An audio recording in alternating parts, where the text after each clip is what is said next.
حضرت انس بن मालिक खिदमत के लिए उनकी वालिदा उम्सिल ने पेश किया।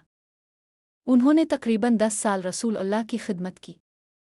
हज़रत इंस फरमाते हैं, मैंने 10 साल रसूल अल्लाह की खिदमत की, लेकिन कभी अपने मुझे अलिफाफ तक नहीं कहा और ना कभी फरमाया कि तुमने ये क्यों किया, ये क्यों नहीं किया।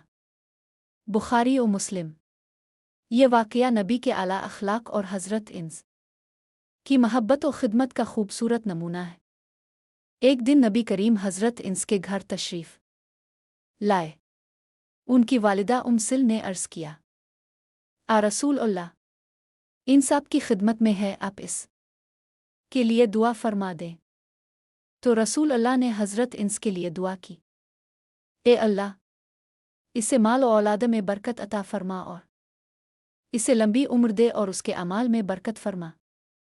बुखारी। अल्लाह ताला ने नबी की दुआ कबूल फरमाई। हज़रत इंस फरमाते हैं, अल्लाह ने मुझे इतना माल अता फरमाया कि मेरा बाग साल में 2 बार फल देता था और मेरी औलाद की तादाद 100 से ज़्यादा थी।